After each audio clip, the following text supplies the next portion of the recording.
সারা দেশে বাড়ছে হামের সংক্রমণ। সুস্থ হয়ে বাড়ির ফেরার তুলনায় হাসপাতালে ভর্তির চাপই বেশি। এই মুহূর্তে রাজধানীর শিশু হাসপাতালে আছেন সহকর্মী আয়েশা সিদ্দিক সামিয়া এবং বরিশালে আছেন মেহেদী হাসান বাপ্পি। সরাসরি প্রথমে যাচ্ছি সামিয়ার কাছে।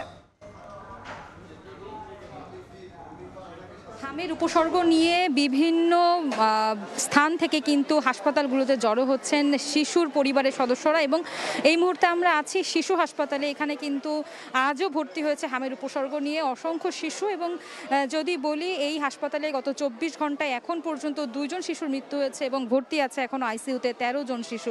আমরা শিশুদের যে গার্ডিয়ানরা আছেন তাদের সাথে কথা বলেছিলাম, তারা বলছেন যে বেশ কয়েকদিন ধরেই শিশুরা আসলে জ্বরে ভুগছিলেন এবং শরীরের অবস্থা অবনতি হওয়ার পরেই কিন্তু তারা আসলে হাসপাতালে আসেন এবং হাসপাতালে এসে কিন্তু তারা চিকিৎসা নিচ্ছেন এবং আমরা দেখছি শিশুদের অবস্থা কিন্তু অনেক শিশুর অবস্থায় উন্নতির দিকে এবং যারা আসলে হামের পাশাপাশি অন্য সব রোগ নিয়ে ভর্তি হচ্ছেন তাদের অবস্থা আরও বেশি ভয়াবহ আকার ধারণ করে এবং আইসিইউতে যারা ভর্তি হয়ে থাকেন তাদের অধিকাংশই কিন্তু আসলে শুধু হামের উপসর্গ নিয়ে নয়, বরং হামের পাশাপাশি শরীরে বিভিন্ন ধরনের রোগ যেমন নিউমোনিয়া সহ ঠান্ডাজনিত রোগ নিয়ে কিন্তু ভর্তি হয়। আসলে এই ধরনের শিশুদেরই হামে যারা আক্রান্ত পাশাপাশি তাদেরই কিন্তু আসলে ভুক্তভোগী অর্থাৎ বেশি অবস্থা খারাপ হয়ে থাকে।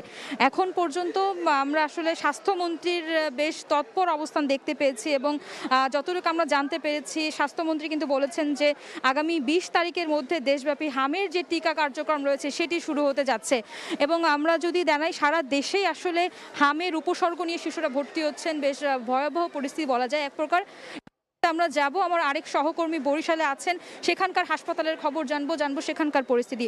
বাপি, বলবেন সেখানের কি অবস্থা?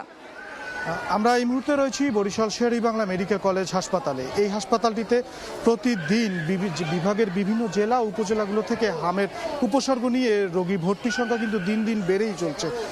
স্বাস্থ্য বিভাগের সাথে আমরা কথা বলেছিলাম, চলতি বছরের জানুয়ারি থেকে আজ পর্যন্ত 980 জন বিভাগের বিভিন্ন হাসপাতাল থেকে চিকিৎসা নিয়েছেন।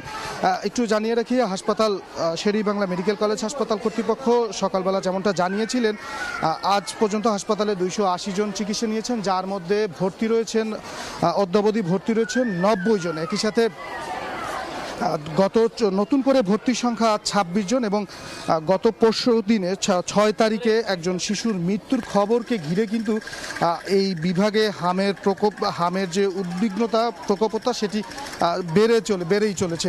আমরা অভিভাবকদের সাথে কথা বলেছিলাম, তারা যেমনটা বলছেন যে এই মৃত্যু আরও তাদেরকে অনেকটা ভাবাচ্ছে। এদিকে এই স্বাস্থ্য অধিদপ্তর যেমনটা জানিয়েছেন যে চিকিৎসার এই হামের প্রাদুর্ভাব ঠেকানোর জন্য সব ধরনের প্রস্তুতি তাদের পক্ষ থেকে নেওয়া হয়েছে এবং টিকা কার্যক্রমের ক্ষেত্রে বিশেষ করে নজর দেওয়া হয়েছে। এবং গত 5 এপ্রিল আমরা দেখেছিলাম বরিশালে প্রধানমন্ত্রী, যিনি স্বাস্থ্য উপদেষ্টা রয়েছেন ডক্টর জিয়াউদ্দিন হায়দার, তিনি টিকাদান কার্যক্রমের উদ্বোধন করেছিলেন এবং তিনি বলেছেন যে উদ্বিগ্নতা নয় বরং সহযোগিতা, অভিভাবকদের সহযোগিতাই এই রোগকে ঠেকাতে পারে। এবং সেক্ষেত্রে স্বাস্থ্য অধিদপ্তর একটি প্রতিবেদন আমাদেরকে জানিয়ে দেখিয়েছিলেন। সেই প্রতিবেদনে বিভাগে